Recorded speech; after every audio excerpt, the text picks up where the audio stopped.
Ketegangan antara Washington dan Teheran kembali memanas jelang putaran kedua negosiasi. Pernyataan yang saling bertolak belakang masih terus bermunculan, dari ancaman militer hingga bantahan terkait isu nuklir. Dan kini sudah bergabung secara daring bersama kami Budi Pramono, mantan Atase Pertahanan RI di Iran. Pak Budi, selamat siang menuju sore, ada Putu di studio. Pertanyaan pertama Pak Budi, terkait dengan Iran yang kemudian kembali menutup Selat Hormuz. Anda melihatnya eskalasinya akan seperti apa?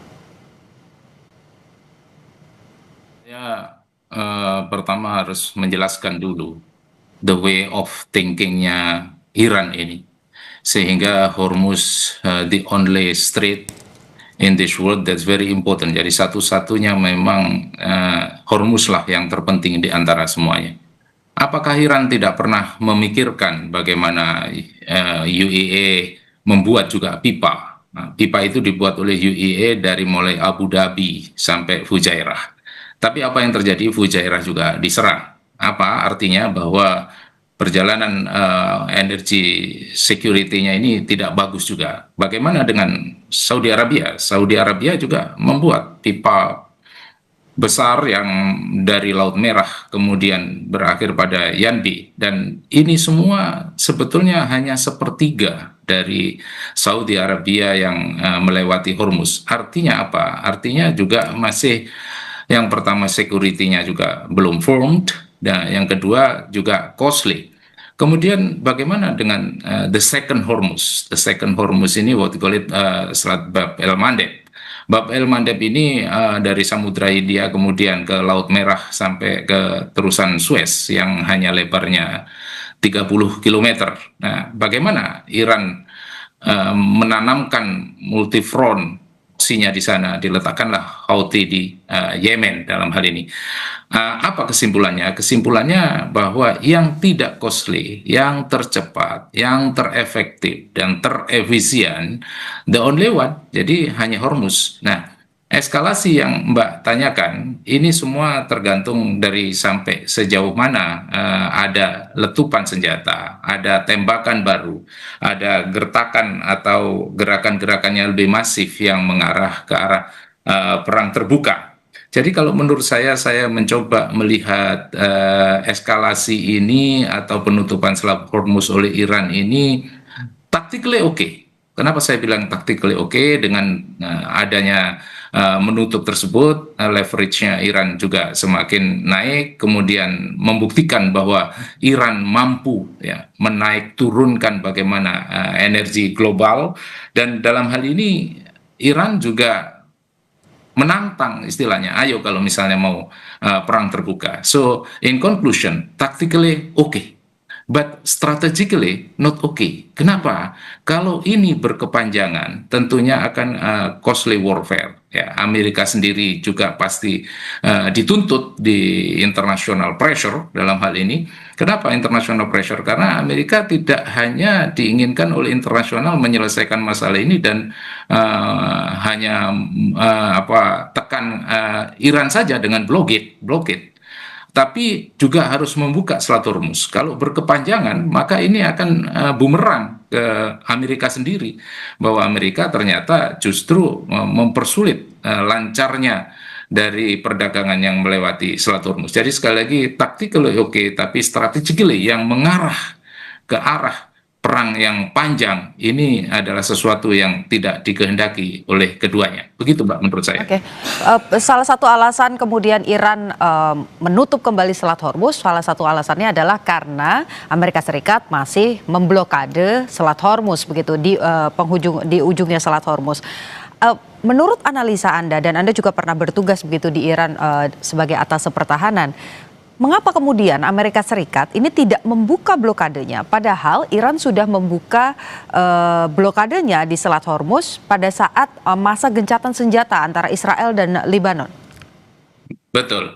Trump sengaja masih melakukan apa yang Mbak sampaikan. Kenapa demikian? Karena Trump ini sadar dengan memblokade ini pada batasan tertentu dan pada tekanan tertentu yang tidak mengarah ke arah invasi besar. Karena bagi Trump, invasi besar ini very costly. Jadi sekali lagi Mbak, bahwa Amerika ini sangat tidak menginginkan perang besar. Karena kalau dia masuk dalam perang besar, maka dia akan masuk pada war attrition yang selalu saya sampaikan.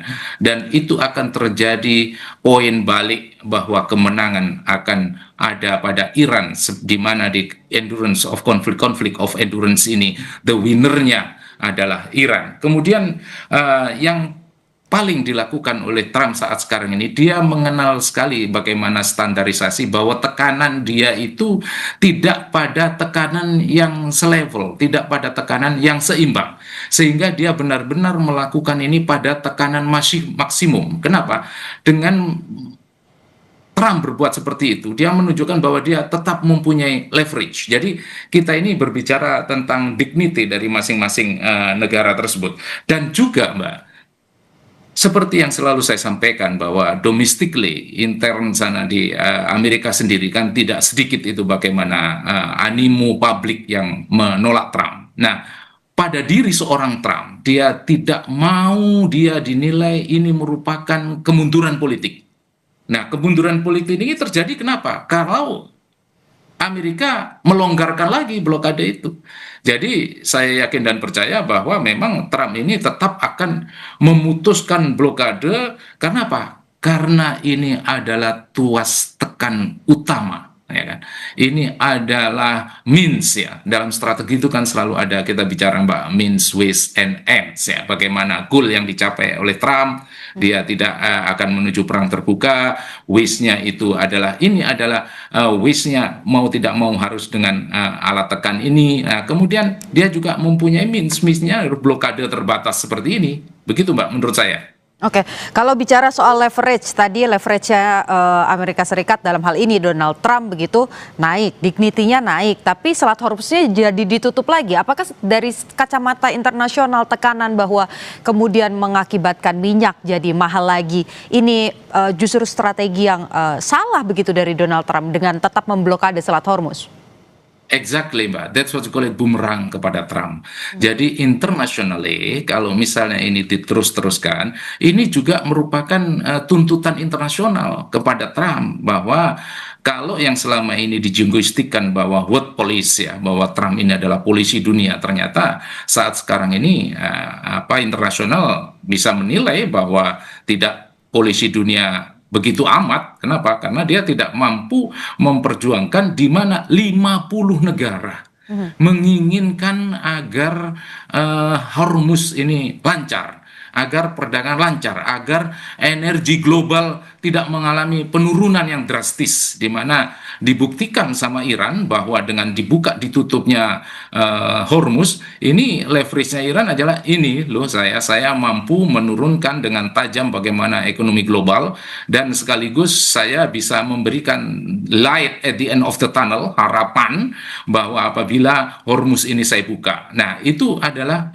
Iran. Tapi bumerang terhadap Amerika, kalau Amerika ini tidak melakukan itu blokade terbatas yang terukur, tidak melakukan tekanan-tekanan yang benar-benar terukur, akan menimbulkan justru bumerangnya ternyata Amerika tidak mampu membuat Hormuz ini lancar. Nah, inilah yang dikatakan counterproduktif bagi seorang Amerika, ya, maju kena, mundur kena. Tapi tekanan internasional seperti yang Mbak sampaikan itu akan directly effect to Trump. Jadi akan benar-benar membuat tekanan keras terhadap Trump, di samping tekanan domestik juga, di mana Trump tidak bisa menyelesaikan situasi perang Iran dan Amerika secara cepat. Begitu Mbak kalau menurut saya. Oke, jadi Iran tidak ada ruginya ya Pak ketika kemudian memutuskan oke, kita tutup lagi saja, karena kan Donald Trump juga tidak mau pergi dari Selat Hormuz.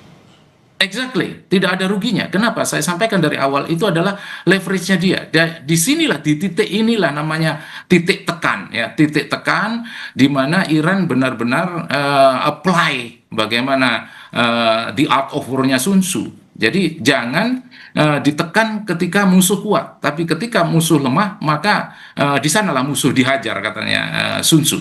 Nah, ini dia lakukan seperti itu. Yang pertama menunjukkan leverage-nya dia, yang kedua juga sekaligus menantang kepada Amerika. Kalau memang dia benar-benar mau perang terbuka, selalu yang saya sampaikan bahwa 8 lapisan pertahanan Iran siap menghadang dia. Begitu juga no head-nya dia dan takafaran dia yang selalu saya sampaikan di setiap saya bicara.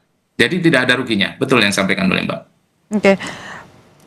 Kalau dibilang tadi saya kutip pernyataan Anda begitu ya, jangan diserang kalau musuhnya lagi kuat. Tapi di satu sisi Trump ini lagi dalam tanda kutip besar-besaran mau kirim apa namanya, ada kapal induk, ada personil juga yang dikirim ke Timur Tengah. Saya akan minta analisa Anda Pak, tapi sesaat lagi. Usai jeda tetap di Breaking News Kompas TV.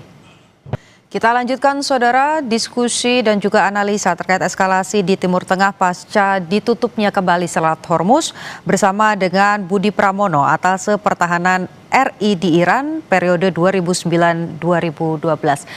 Mas, terakhir tadi pertanyaan saya, Anda menyebutkan begitu ya bahwa jangan ditekan saat musuh sedang kuat-kuatnya. Tapi di satu sisi ini bahkan kita bisa bilang bahwa proksinya Iran atau temannya Iran yaitu Rusia ini justru memperingatkan Iran untuk berhati-hati karena membaca ada pergerakan yang cukup masif, baik itu kapal induk, ada setidaknya 3 kapal induk, kemudian ada 2 kapal perusak, lalu juga ada jumlah personil yang ditingkatkan di Timur Tengah. Anda melihat ini sebagai sinyal bahwa negosiasi ini memang sudah deadlock, atau Anda melihat dari sisi yang lain? Saya melihat bahwa negosiasi not deadlock yet, jadi belum full deadlock, tapi masih dibuka opsi tersebut. Tapi kalau tekanan Amerika yang seperti itu adalah ini coercive military diplomacy, sengaja dia lakukan seperti itu. Tapi dengan catatan apa Mbak? Dengan catatan jangan sampai salah hitung, dan dengan catatan jangan sampai ada insiden penembakan, jangan sampai terjadi bahwa pelayaran sipil kena dampak dari itu semua. Dan kalau ini terjadi, ya izinkan saya untuk menyampaikan kira-kira levelnya seperti apa sih. Level pertama itu yang terjadi adalah ekonomi global ini akan terguncang. Setelah itu sesi berikutnya adalah bagaimana tekanan internasional. Kalau Amerika mampu membingkai bahwa ini adalah tekanan Iran in term of nuclear, sanksi dan multi frontnya Iran yang dalam hal ini 10 lawan 15, 10-nya Iran, 15-nya Amerika, that's okay. Tapi kalau sudah pada level military operation, di mana terjadi tembakan, salah lirik, kemudian yang terjadi itu sipil terkena dampaknya dan lain sebagainya, sementara on the other hand, ini Amerika juga dituntut dengan kredibilitasnya dia sebagai world police, sebagai payung keamanan di Middle East. Nah, ini adalah tahapan-tahapan yang apabila ini dilewati semua, saya sekali lagi menyampaikan bahwa masih terbuka, opsi perundingan masih terbuka, tapi bertahap dan semakin alot, ya. Jadi apa yang terjadi saat sekarang ini kalau Mbak sampaikan Rusia juga membisikkan, Rusia dan Cina ini kan ya soulmate-nya Iran, meskipun di sana belum ada military binding defense agreement ya, tapi ya Rusia ini below the surface masih tetap memasok secara intelijen, secara satelit. Begitu juga Cina yang dalam hal ini tidak kalah pentingnya, dia harus menjadi ekonomi yang terkuat juga. Dan for sure yang selalu saya sampaikan bahwa Rusia dan Cina tidak akan pernah menginginkan ada dominasi Amerika di Middle East. Jadi kalau misalnya berbicara dengan tadi yang Mbak sampaikan telah mengirimkan kekuatan-kekuatan lautnya Amerika mendekati Iran, dalam hal ini Iran Selatan, meskipun di Iran Selatan itu pelabuhan berjejer di sana, mulai dari pelabuhan Chabahar, mulai dari pelabuhan Bandar Abbas, mulai dari Salueh, mulai dari Kart sampai Khomeini.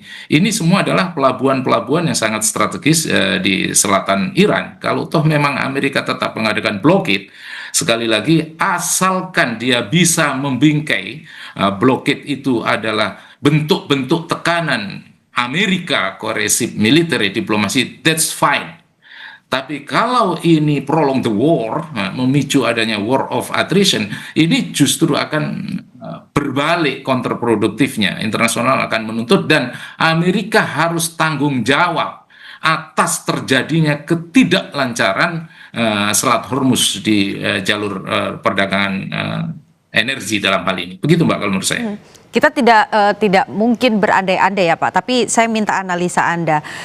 Melihat kemampuan Amerika Serikat dan tadi beberapa yang saya sebutkan begitu kapal induk ini ada yang terbesar, misalnya ada USS Abraham Lincoln, terus USS Ford, kemudian ada USS Abraham Lincoln, ada juga George W. Bush ini yang punya tenaga nuklir.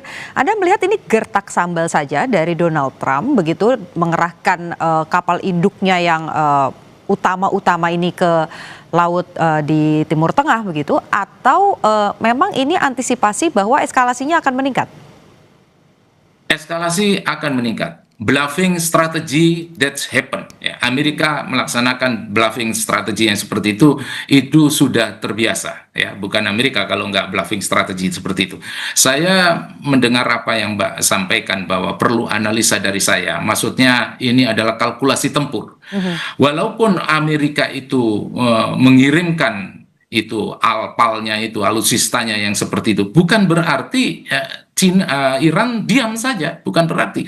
Kan selalu saya sampaikan bahwa telah disiapkan bagaimana ranjau lautnya, bagaimana kapal-kapal dengan kecepatan tinggi, kapal ini kapal kecil murah, tapi kalau dia memasuki atau menerjang itu kapal induknya juga akan hancur juga. Nah, disinilah Mbak akan menjadi saturation of war. Saturation of war itu Amerika walaupun dengan kualitas tinggi, dengan high technology, dengan presisi tinggi, tapi ini bootnya ya dari Iran ini juga secara kuantitas too much gitu. Nah, too much-nya inilah Mbak yang dinamakan saturation war, war of saturation, di mana musuh secara kuantitas lebih banyak meskipun kualitasnya rendah. Nah, dalam hal ini juga tidak bisa diignore. Ya, bisa jadi win-win solution dalam artinya kekuatan 50-50, atau ya, tadi kan sudah saya sampaikan dari awal bahwa hanya terjadi letupan kecil saja, hanya terjadi salah perhitungan saja, salah lirik saja di situ, maka ke depan yang namanya deadlock akan menjadi deadlock plus plus plus plus. Dan sekali lagi Mbak, Amerika, kalau memang Amerika itu dengan pertimbangan yang matang, kemudian mau menghabiskan Iran, ya seharusnya alat-alat yang dia kirim yang seperti Mbak sampaikan, analisa saya, sekalian saja hancurkan, ya, sekalian saja masuk ke dalam tubuhnya Iran, wilayahnya Iran. Tapi apa yang terjadi sampai sekarang kan hanya maju mundur, maju mundur.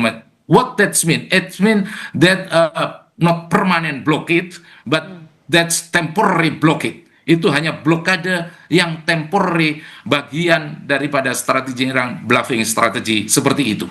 Oke, di satu sisi Iran bilang kalau terus-terusan ada kapal induk di Selat Hormuz, rudal ataupun juga senjata-senjata dari Iran ini siap menembakkan langsung. Anda melihat mana yang lebih mungkin? Iran menyerang terlebih dahulu kapal induk Amerika Serikat, atau Amerika Serikat masuk ke tubuhnya Iran? Mbak, maaf kalau saya agak quote sedikit ya, bahwa Iran ini selalu based to Al-Anfal 60 ya, wa'udillahum mastata'tum min quwwah. Artinya dia tidak akan menyerang, dia tidak akan preemptive strike. Dia hanya defense pasif sampai defense aktif, dan dia akan persiapkan semaksimal mungkin dengan serangan balasan semasif mungkin apabila dia didahului diserang. Nah, itu prinsip Iran spiritually.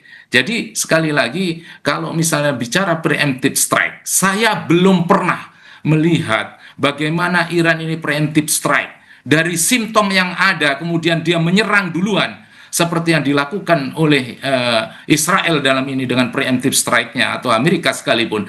Iran belum pernah melakukan itu.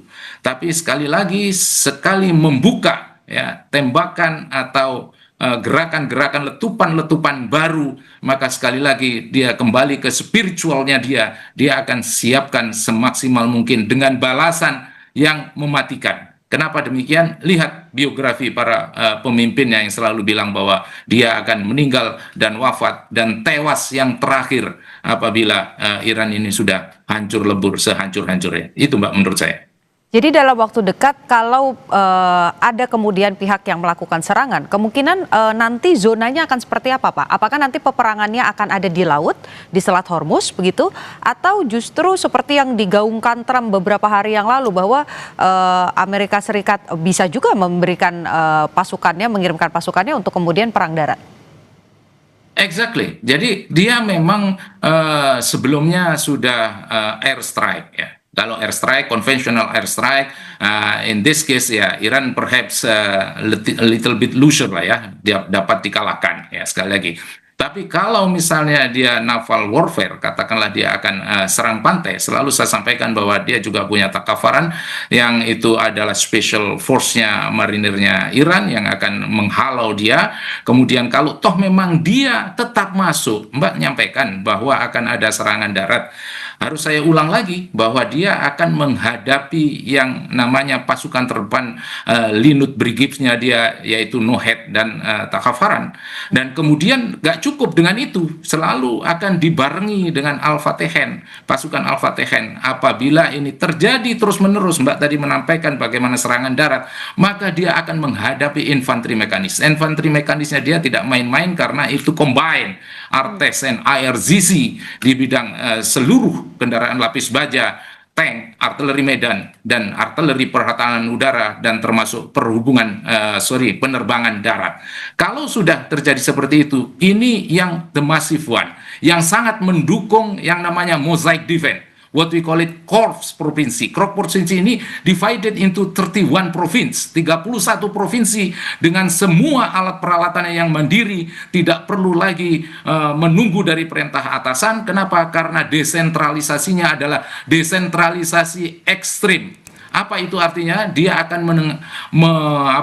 melindungi 31 tiap-tiap provinsi. Dia akan siap bagaimana personil human sources-nya, bagaimana intelijen network-nya, intelijen community-nya, satelitnya bagaimana, cybernya bagaimana, kemudian operasinya bagaimana, di mana dia tiap-tiap daerah dia akan menyiapkan tunnel warfare, jungle warfare, mountainous warfare, desert warfare, yang dia punya semuanya itu, kemampuan itu ada di korps provinsi. Korps provinsi akan di backup oleh batalion Imam Ali dan batalion Imam Hussein. Dan yang terakhir ini adalah veteran-veteran jagoan, memobilisasi seluruh veteran dari spillover-nya dari tadi yang mosaic defense seperti itu. Dan yang terakhir adalah human shield, seluruh masyarakat Iran mereka akan menjadi collective unconscious, jadi benar-benar secara kolektif kesadaran. Ya, kalau misalnya kita di sini banyak dijungkiskan tentang bela negara, maka di sana adalah konsep collective unconscious, jadi kesadaran yang kolektif dari seluruh rakyat Iran. 8 lapisan itu akan menunggu kapan Amerika akan memasukkan pasukan daratnya. Dan sekali lagi IRGC dan Artes Angkatan Darat di sana selalu siap, karena saat sekarang ini dia lebih banyak take rest daripada dibanding Air Force dan Angkatan Laut Iran saat sekarang ini. Jadi dia ya sangat siap menunggu itu, dan itu yang sangat dihindari oleh keduanya, baik Amerika maupun Iran. That's what you call it war of attrition, perang pelumpuhan yang sangat costly. Dan pada titik ini, yang sekali lagi saya berulang-ulang menyampaikan bahwa di titik ini adalah titik balik. Titik balik Amerika akan mengalami kekalahan yang pernah dibilang sama Ho Chi Minh bahwa jangan diulangi lagi. Kalau seandainya Ho Chi Minh ini masih hidup, dia akan mengulangi, hai Amerika, jangan sampai nggak lesson learn dengan kamu kejadian di Vietnam. Kalau diulangi lagi seperti ini, maka the conflict, the most endurance yang paling kuat yaitu Iran akan memenangkan pertempuran daripada Amerika. Kenapa demikian? Memang ya vini vidi vici, kemenangan itu akan ditentukan pada saat terakhir siapa yang menancapkan bendera di negara tersebut bahwa dia memenangkan pertempuran, baik air strike, baik naval warfare, maupun landmark atau perang total atau perang darat yang dia lakukan. Kira-kira menurut saya begitu, Mbak. Oke, singkat Pak. Jadi tidak ada bisa dibilang bahwa kans Amerika Serikat menang dalam perang darat itu bisa disebut mustahil kecuali melakukan luncurkan serangan udara begitu ya Pak ya? Jadi begini Mbak, kalau namanya pertempuran, peperangan seperti itu kan memang combine dalam artian mungkin Amerika akan melakukan airstrike simultaneously, dia juga melakukan serangan darat. It doesn't mean, tidak berarti bahwa Iran tidak melakukan counter airstrike. Selalu saya sampaikan saat sekarang ini namanya Trump, dia masih ngeringsap melihat Eagle 44 yang ditanam di bawahnya pegunungan Zagros di sana, dan mungkin pegunungan-pegunungan lain yang kita tidak tahu, yang dimana pegunungan tersebut tidak bisa ditembus oleh bom apapun juga karena memang solidnya batu yang ada di sana. Nah, ini adalah sebuah hanggar raksasa, di mana hanggar raksasa itu di sana ada depotnya, sekaligus ini adalah untuk pemenuhan logistiknya, lengkap dengan chain of command-nya dia, dan seluruh peralatan hanggar yang siap diluncurkan, siap meluncur, tapi tidak tahu itu dari mana luncuran tersebut.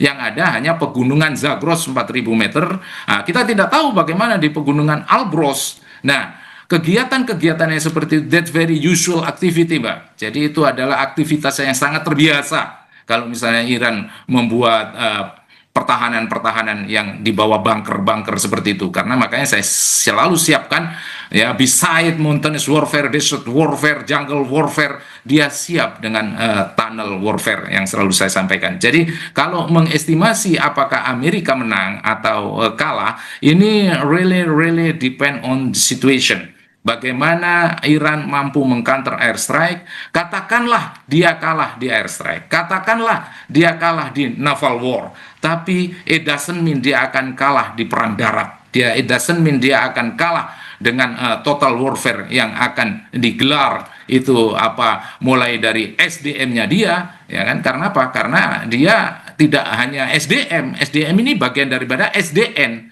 sumber daya nasionalnya dia, maka akan dikerahkanlah SDM dia, human shield-nya dia, human resources-nya dia. Baik. Dikerahkan dia sumber daya natural resources-nya dia, dan dikerahkanlah sumber daya buatan dia. Nah, 3 sumber daya ini Mbak akan all out, akan benar-benar dijadikan satu menjadi single daripada pertempuran apabila dia akan melintasi daratan Iran. Oke, kita sudah sama-sama sering melihat begitu ya bagaimana perkembangan dorongan sipil di Amerika Serikat, bahwa banyak demo, banyak yang kemudian menentang Donald Trump, bilang Donald Trump otoriter dan minta perang ini segera berakhir, Amerika Serikat cabut begitu, meninggalkan perang di Timur Tengah, kemudian memperbaiki situasi ekonomi di dalam negeri. Pertanyaannya adalah yang banyak tidak kita ketahui dan mungkin juga Anda bisa bagikan kepada kami. Kalau kondisi sipil di Iran sendiri, beberapa waktu lalu sebelum adanya serangan Amerika Serikat kan sempat ada gelombang demo juga sebetulnya pada rezim yang pada saat itu berdiri. Dengan adanya situasi perang seperti ini, penutupan Selat Hormuz, beberapa daerah juga mendapatkan serangan dari Amerika Serikat ataupun juga dari Israel. Apakah dukungan terhadap rezim yang sekarang yaitu Mojtaba ini solid Iran?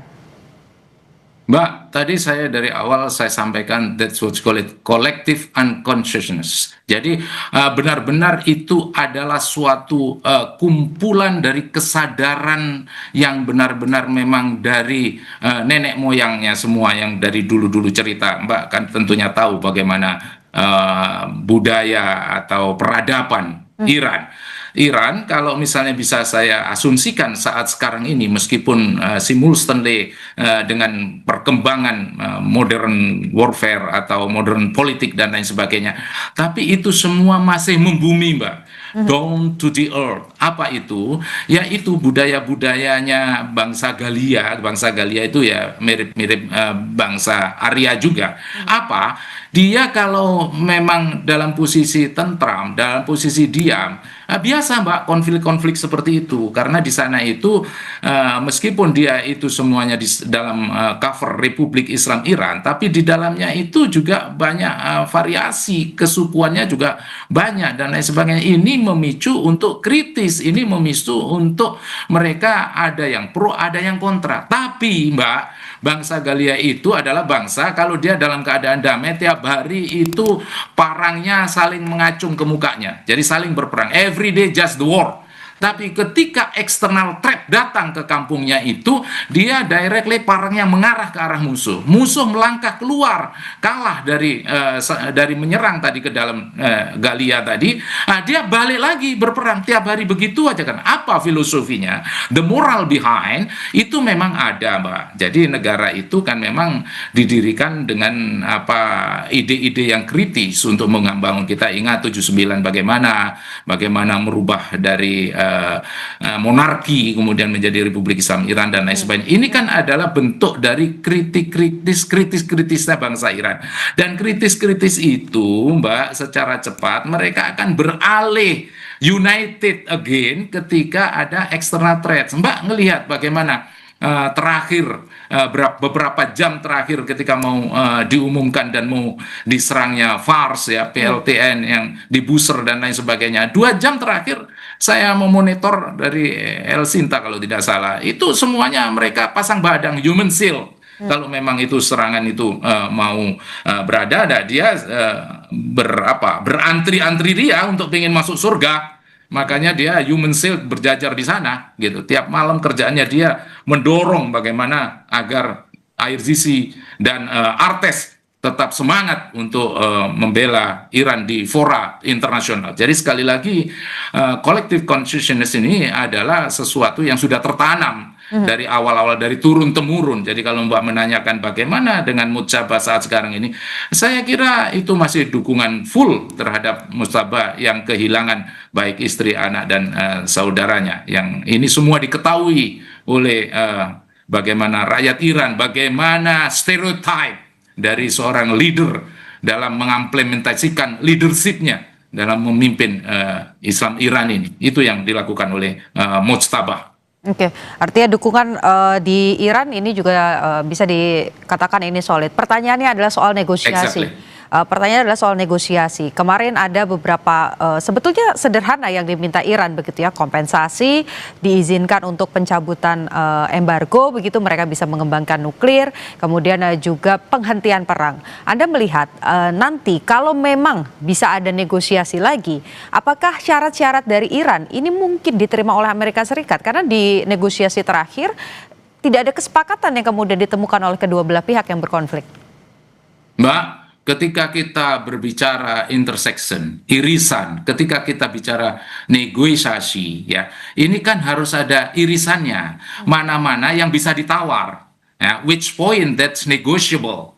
Tapi kalau menurut saya, kalau memang itu menyentuh national interest, that's the most significant one, yang sesuatu yang sangat tidak bisa dinegosiasikan. Tapi pertanyaan Mbak membuka saya untuk menyampaikan mungkin kalau seandainya masih terbuka negosiasi, dan itu pastinya terbuka meskipun sangat sempit dan semakin sempit, maka dia akan melalui beberapa tahap. Tahap yang pertama yang dia akan lalui adalah deconfliction minimum.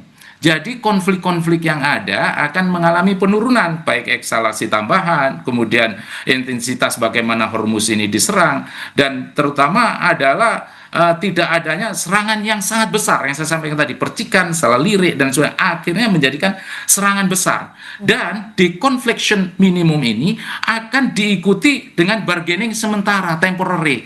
Ini kalau misalnya damai permanen, no way. Ya, jadi tidak mungkin.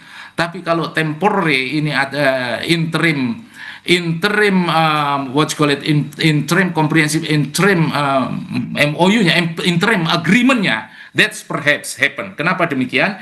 Karena Iran ini dia mungkin akan membatasi, tentunya dia akan terukur bagaimana tadi pelayaran yang dia hadang, kemudian aktivitas nuklirnya yang sensitif mungkin bisa dia turunkan. Kalau kemarin itu 5 vs 20, ini kan belum ada jalan tengah antara 8 sampai 12 yang saya bilang intersection. Otherwise, if there is no intersection, there is no deal. Nah, US sendiri kan memang memberikan tekanan terus. Nah, sempit dan luasnya ini kan tergantung daripada US. Inilah kira-kira yang what you call temporary bargaining position. Nah, yang paling terakhir ya, yang paling terakhir setelah bargaining yang temporary, mau tidak mau kita larinya ke arah negotiable substansial. Jadi negosiasi yang substansial. Nah, negosiasi substansial selalu saya sampaikan dari awal. Bagaimana itu trisulanya Iran, mulai dari Iran punya minyak, bagaimana Iran mempunyai the power of Shia, bagaimana Iran itu juga punya nuklir. Maka disinilah akan ada negotiable substansi negotiable.